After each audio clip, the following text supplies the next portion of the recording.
Welcome to this week's Future Talk. It's Liz Buchanan here with Shara Evans, and we are talking life during, post, everything around coronavirus. Shara is a technology futurist, one of the world's best, and I'm a digital communications expert, and we are coming together to talk about what life will be like. So welcome, Shara. Hello, Liz, and thanks once again for taking time to chat with me about all things related to the future in coronavirus and how we as a society are really changing the rules of our day-to-day lives. And it is, and every business, well, everyone really in some regards has had to pivot. I know that's a popular word at the moment, but we've had to do some sort of pivoting, and even that's whether that's remote learning, well, remote, not learning, working. You know, we can work anywhere, even the beach. But we are having to adapt. So how are you adapting as a keynote speaker where events have been cancelled throughout the world? And, you know, last year you travelled America, Middle East, all of Asia, Australia, New Zealand, and this year events and travel had been cancelled. So how have you pivoted, if is a better word, adapted? What's happening with life as a keynote speaker? Well, Liz, you are so right. When it comes to the world of events and coronavirus, there's so much uncertainty that live events in most places just cannot be held because of government restrictions on gathering of people.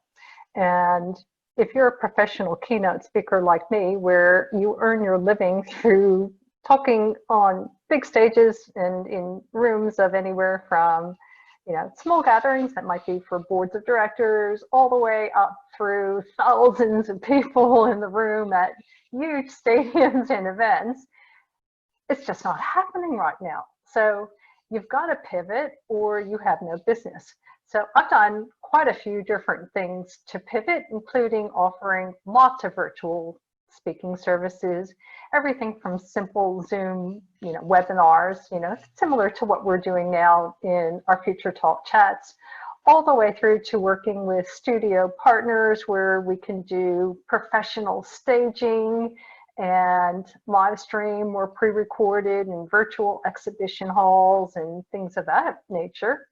But I've also put together a brand new service that's designed for assisting boards of directors and executive management teams in helping to navigate this very, very uncertain time that we are living in. And my background includes many decades of running strategic consulting tech analyst firms.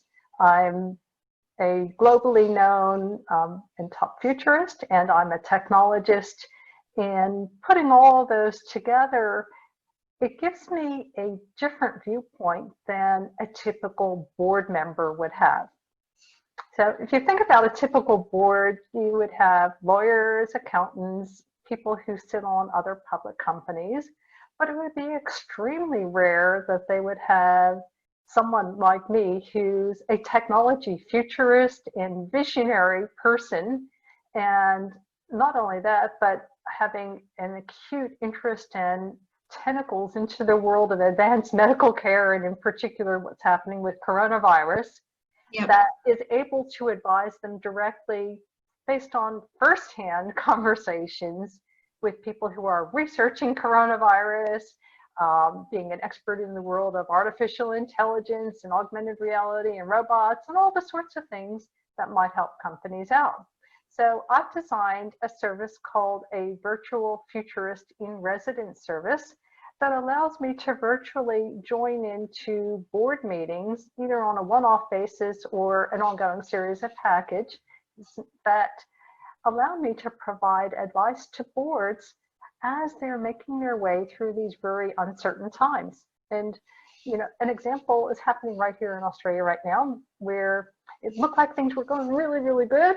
And then suddenly we're back in lockdown with all of Melbourne lockdown and breakouts in Sydney again and border closures again. And, you know, we're all sort of crossing our fingers and hoping that, you know, it doesn't get any worse and that we're able to restart our economy. In the US, you know, it's a mess. You know, it's not just the coronavirus and the economic side. There's also a lot of political and social unrest, and there's different issues in every part of the world. And having somebody like me on a board, you know, even on a virtual basis, I feel is a really special offer, because I'm not your typical board member. It's not the sort of thing that you would find in an advertisement for a board of director member. And just a couple of tips for those of you who might be listening that are thinking, oh, I wonder if this is something that could help us out. So first of all, you want to look at the kinds of technologies that you will need to keep your people safe if you do start to reopening. And that could be anything from robotics to automated fever detection systems and a whole bunch of technologies that I've been researching. Another thing that you need to think about is your supply chain. And that is a huge, huge problem, because a lot of industries are impacted by coronavirus. A lot of supplies that would normally be available are not.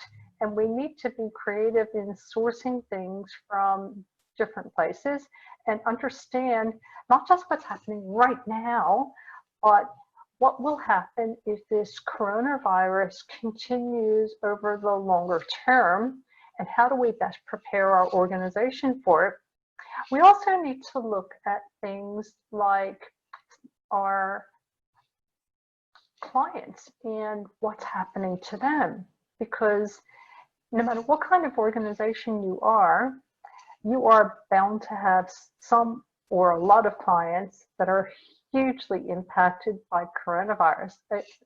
Liz, can you think of any organization that doesn't have a client that's not impacted by COVID-19?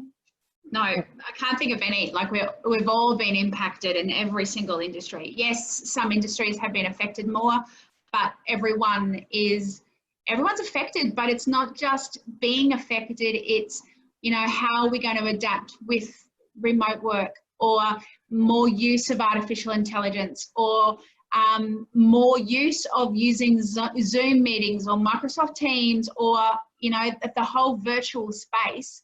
We are going into that space, and there's so many organizations and businesses who potentially don't know what they're doing and need expertise and advice. And it's not just the technology side, it's also the medical side. Yeah. And that's another area where I'm different than some other technology futurists, is that I've always had a very keen passion in medical technology. And because of that, I have relationships with people who are direct researchers in the world of coronavirus and top surgeons and others that I'm able to tap into to find out what the latest really is and provide people with the best guidance. And from what I'm seeing right now, we're going to be on and off with coronavirus potentially up until 2023, which is so scary. Very scary. And let's hope that's a worst case scenario. But I think organizations need to be able to adapt, to be able to open and close again and shift with the changing positions and understand what the scenarios may be for their business and all the different ways that they can be impacted. So this is a really special offer only for qualified customers. They need to be organizations that have proper boards of directors or executive management teams. It's not for tiny businesses. And I'm offering it to people on a very, very good price point, because I really want to be able to help as many people as I possibly can. But again, you know, there's only limited number of hours in a day, so it's got to be a qualified organization that I take on as a client for my virtual futurist service. Fantastic. And what an exclusive offer that is, to be able to get access to one of the world's top 50 futurists, but you know, one of the best technology futurists. So there'd be heaps of organisations around the world that need your guidance and assistance. So how do they contact you? Well, Liz, easiest way is through my website, sharaevans.com. Okay, beautiful. Or even message LinkedIn. Yep. Yep, beautiful. Well, that's it for today's Future Talk chat with Liz Buchanan and Shara Evans. So thank you. Thank you, Liz. Thanks, everyone.